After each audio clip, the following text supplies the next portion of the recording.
Welcome to the Put on Waivers Media Group, home of the Put on Raiders podcast and the Student Body Right podcast. This is your place for the best breakdowns and the best insight for those who fight on and bleed silver and black. Now, here are your hosts, Dwayne Douglas and Ryan Holmes. And welcome everybody to the glorious episode of the Put on Raiders podcast. I'm your host, Dwayne Douglas, along with Ryan Holmes, and we are podcasting off the beautiful shores of the Pacific Ocean.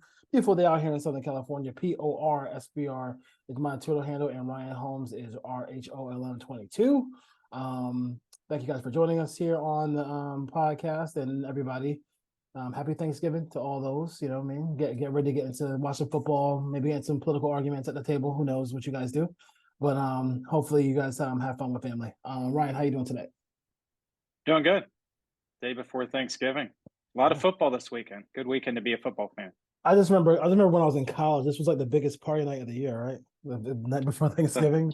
Long time ago. All 22 from the Dolphin game. I feel like, you had a really good grasp of everything. Let's start off with what we did not see in this game. I think rushing the football was one of them, but what was the thing that we did not see in this game?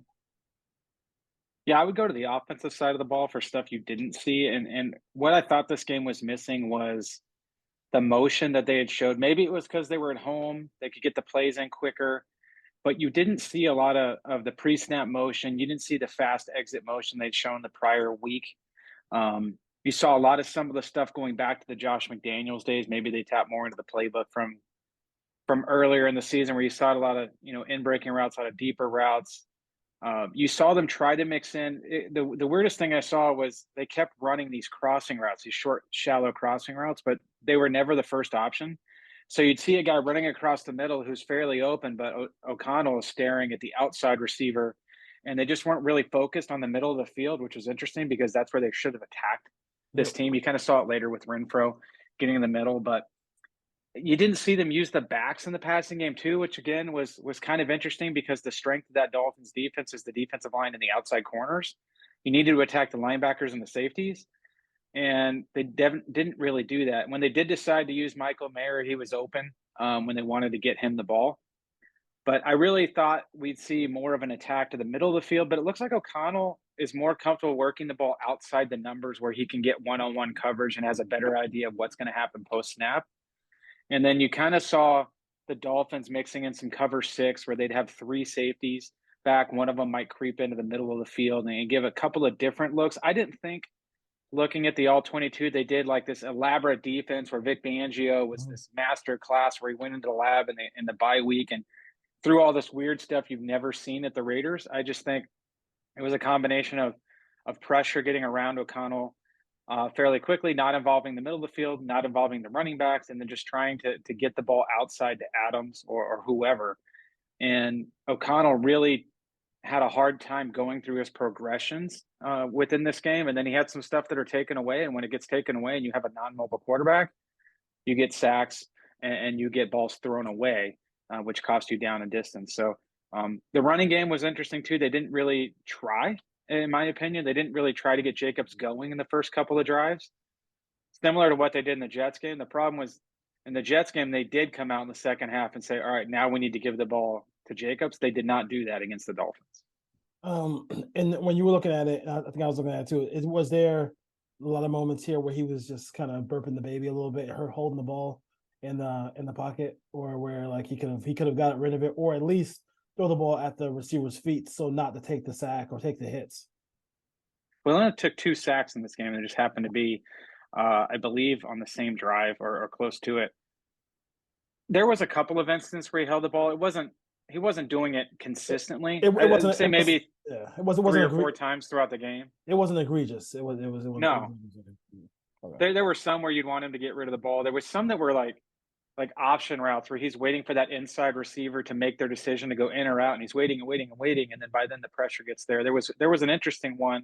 I think it was the third down going down after the turnover before half, where Adams was running an option route from the right slot, the cornerback had inside position, and Adams still broke inside, and that's the one that got knocked up and tipped back towards the safety. I thought Adams should have gone outside, would have been an easier completion, but I would have liked to see them be a little bit more aggressive in this game with the play action. But on the 4th and 2, going back to another play, like there was other options. Renfro was open, Mayer was open, and he tries to throw, the go route up the sideline to Jacoby Myers, who was never open. He never got the cornerback stacked. It was a terrible decision. There's some passes that O'Connell probably wants back, but again, he's a rookie. He's on the road, and you're starting to see obviously he's more comfortable at home, but like he's going to have to put together some better tape on the road because the Chargers and the Dolphins games now on the road have not been good for Aiden O'Connell. And even the Bears game when he came in and threw that bad interception where he tried to force the ball down the field. Yeah, it looks weird. What is it just like philosophy where they're just trying to run the football in the second half? Like why not try to? I mean, I know sometimes running the football can be like going up against a brick wall, but it's really the only way to win offensively for this team by getting Jacobs involved. And also, I believe the touchdown pass to Adams was on play action, correct? It was on a play action shot down the field. They showed the same. It was actually weird because the same formation they used on the touchdown pass to Adams, they had called 2 plays prior. If you remember the deep out route to Tucker. It was the same formation where you had Mayer coming across. You fake the pulling guard to the left and work the ball down the field. So they changed up the route combination, but it was basically a 2-man route, same formation, same everything. They ran a couple of plays prior to get that. But if you're going to be in a dogfight where you're on the road, your defense is playing well, it's a 1-score game, they got to try to run the football. They can't abandon it, even if you're getting 3-4 yards a carry, because at this point in his career, Aiden O'Connell is a rookie. He started 4 games. He's not going to be able to put this team on his back and go up and down the field consistently. So the running game has to be a part of this. And I texted you before the game, the only way they win this game is if Jacobs goes for 150 or O'Connell throws for 300. They didn't do either one of those, lose the game. So they have to rely on that on Josh Jacobs at this point, even if it's in the passing game. Yeah, I was just going to mention that. I mean, the screen game, no angle routes, nothing in the flat. Like it just seems like he has gotten much better as his career has gone on. Really as a pass catcher, we all remember that one-handed catch he made in the Seattle game, which was probably one of the best games he ever played as a Raider. It just seems like kind of a no-brainer. Like, I mean, you have a rookie quarterback, you have weapons that people have to account for. Why not just get the ball to Josh Jacobs and let him get all lathered up, ready to go? I think it's a double-edged sword because you had a backup left tackle in. You have basically a second-year guy at right tackle in Mumford. You have 2 good edge rushers coming off with Chubbs and Phillips, and then even Wilkins inside. They have to keep the back end to help with the protections, so the back's not getting out. So you have to make one of 2 decisions. If you want to get the back out in the game, the quarterback's got to speed everything up, and he's got to know where his hot routes are if there's an unblocked defender coming. But right now they're kind of using Jacobs to chip and kind of help slow down the rush, pick up some linebackers that are blitzing, and they're keeping him in. Whereas, you can get him out in the flat. You can throw the swing passes. I think you saw one of those swing passes. I think in the 4th quarter, they just threw it out in the flat and he got 10 or 11 yards and picked up a first down. But they're going to have to make a decision. If they're going to keep him in the block, then the receivers have to win quickly on the outside, or you just get him out and hope that O'Connell gets the ball out of his hands quickly and gives Jacobs a chance, or get the ball to the tight end.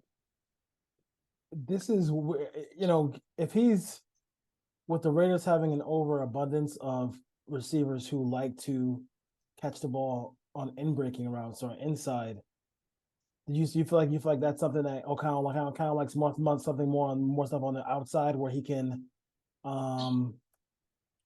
can easily see the coverage. Like, I mean, that's kind of almost a contradiction of what they want to do as far as their offensive philosophy, because it makes sense because all these great inside pass catchers, but then the quarterback kind of wants to have it nice and clear on the outside. I think that's one of the things that you have to balance with a rookie quarterback. It's going to be easier for O'Connell to understand what's going on outside based on the alignments of the corners. You're going to get one-on-one most of the time versus trying to figure out what's going on in the middle of the field what safeties are rotating where. Is there a robber? What are the linebackers doing? Are they coming? So it's much easier pre-snap for Aiden O'Connell right now to look outside and say, I got Devontae Adams one-on-one. They're playing too high. This is either, he can figure out, is it going to be cover 4? Can I work? Is this going to be cover 3 where a safety comes down? Can I just work outside right now? He seems to be at his best over the middle when they run slant routes. He looks to be pretty good on the slant route, but they didn't run a lot of those last week. Again, it was more of those shallow crosses. And I think just from looking at the film, it was hard for O'Connell to process, for him to go, okay, the outside out-breaking route is gone. Yeah. Now I have to get to that shallow cross. He just wasn't getting back to it quick enough. Yeah. And by then pressure was there. So they're going to have to figure out something moving forward. This Chiefs defense coming to town is every bit as good, if not better, than the Dolphins defense the Raiders just faced. Yeah. So hopefully, like I said, O'Connell's played better at home, and he's going to need to play a lot better if the Raiders are going to have a chance in this game come Sunday. No question about it. Defensive coordinator Patrick Graham, I just, I think, I don't know what is actually taking place with the team as far as just being able to be really aggressive as far as getting these turnovers. You can even on ones they don't get, they are aggressively just punching at the football. I haven't seen a Raider team do this like so blatantly in a long time. It's definitely a point of emphasis. We talked about that in almost said spring training and training camp. But so that's good. Even the one that Crosby almost had was nice. And then they're getting in the passing lanes. I mean, Spillane was able to possibly get a 4th interception this year. If his hand wasn't broken, maybe he would have had a 4th interception. But they are doing a really good job. I know in between the 20s they had a whole bunch of yards, but for the most part, I mean, probably the one time they blitzed was probably one of the few mistakes. But they when you go on the road bye week, one of the most explosive offenses in football, holding the 20 points, that's actually pretty good. Yeah, it's interesting because when you watch the film, they're basically a cover 3, cover 4 team. That's basically what they're running. Mm-hmm. They don't play a lot of man. It's primarily just zone coverage, occasionally man, and they're going to show too high most of the time, and then they're either going to drop the safety down or drop them out. Sometimes they'll roll it to a cloud coverage where the corner stays in, and then you have both safeties working a third of the field with the opposite safety. But I saw a stat. I think they're almost equal as far as 2 high versus 1 high coverages. But pre-snap, they're going to show you 2 high almost all the time. And then it's just a matter of them running the same thing over and over and over again. And they've gotten pretty good at it. And there's not been a lot of blown assignments because they're not doing a ton of exotic stuff. We may feel like it as Raiders fans because this defense has been so bad for so long. When they actually play good defense, we're like, oh my God, when we turn on the film, they're going to be doing all this crazy stuff. They're actually not. They're pretty basic as far as the coverages they're running, but they've just run it so often that they're actually pretty good at it. And then there's a wrinkle here or there. So in the second half, with all those free releases, you actually saw, like, they played a lot of cover 3, and then they took Tyler Hall, who's the slot defender, who would have flat coverage, and they just said, okay, we're going to put you in the flat right now pre-snap, and you're going to jam this receiver on the outside to the single wide receiver side and then fall off into your zone, and we're going to put a corner behind you to play that third. So it looks a little funky pre-snap, but the bare bones of it is, like, instead of him starting inside and running to the flat, they just put him out there to jam the receiver. So they made some wrinkles in there. I would like them to see a little bit more aggressiveness with the blitz packages because they are blitzing at a fairly league average rate, but it's not exotic blitzes where they're confusing the line. It's bringing a 5th guy here, maybe a slot guy here, but you're not seeing, like, was it the Giants game? I think I made a comment, like, they did these exotic blitzes and then they do sim blitzes and they drop everyone out and they play cover 2 behind this and they're spinning all these coverages. And I was like, why is Patrick Graham using those right now in the 4th quarter when they're up 30-6? Like, save that stuff. And I haven't seen it the last 2 games. They didn't really do it against the Jets. They didn't do it against the Dolphins. So he has some blitz packages that he just hasn't brought out yet. And I don't think you're going to see a lot of it this week. I would not be one for just blitzing Patrick Mahomes and leaving your guys out on an island, although the receivers have had a hard time holding on to the ball. I don't think I'd want to do that. Yep. So I just think the Raiders have played sound fundamental defense. The pass rush didn't get a chance to get home because Tua gets rid of the ball so quick. So you didn't really get a feel for, Kuntz or Tyree Wilson went inside a lot in this game on third down. He was playing defensive tackle. He must have gotten 5 or 6 rushes from the interior. So you started to see them mix him, Crosby, and Kuntz in. But overall, I think they know their assignments and they're playing fast, and that's what you want your defense to do. Yeah, I was just gonna say that to keep it simple and play they can play fast. And now, like you saw we talked about with the Tyler Hall play, like they can do some variations off of that as well too, which is good to see. And listen, I mean, I don't know how it works as far as the NFL goes. I don't know what you got to do to get an interview for a head coaching job. If this trend continues, I would think that, I mean, even if it's just to accommodate the minority hiring process, I would think Patrick Graham would get a conversation with somebody. I would think. I mean, they really have. It's just really kind of bare bones as far as this as far as the defensive talent goes, as far as that goes. A lot of questions this week about from the fans about Paulo Mao. Like how did he come in once he came into the game? How did he play? He played pretty well, and it's the length that he has at 6'4", and he came downhill and he tackled in the running game pretty well. And obviously the length helps in the passing game. They didn't throw the ball in his direction a ton. He did come up with the overthrow and the interception, and we want to applaud him for that. If Tua puts that ball out front and not overthrows that's a long play that's possibly a touchdown for the Dolphins. So the Raiders got a little bit lucky on that. But I thought when he came downhill in the running game, it was very good. He's a very sure tackler. Yeah. And just to have a guy that size, they're going to use him this week, obviously, I think, against Kelsey. He's got the perfect body frame to kind of try to help out, whether you're going to bracket him or not. Polamalu has played this year in some 3 safety packages when Teamer was on IR. So it's not like this is his first action. I don't think he's an upgrade. I've seen a lot of people say Ben Chaps play Polamalu. I don't think that's an upgrade. I just think they're different players and have different skill sets. And Marcus Epps is healthy. I fully expect Marcus Epps to play this week. But the safety, even Merrick came downhill and made some nice tackles too. So like the Raiders safeties are tackling this year. That's good. That's good. I mean, overall, overall they've been tackling well for the most part this year. Before we go to the Chiefs, the way head coach Antonio Pierce managed the game, I think the middle 8 part of it, where they got that turnover at the half, right before the half, didn't really show a lot of aggressiveness there. I don't want to overly use Carlson as a weapon, like as far as a field goal weapon. You want to use him as an extra point weapon, but I mean, you got to have something in the bag for the quick change. And I just feel like they had a lot of turnovers in this game. And then people say that these turnovers were takeaways.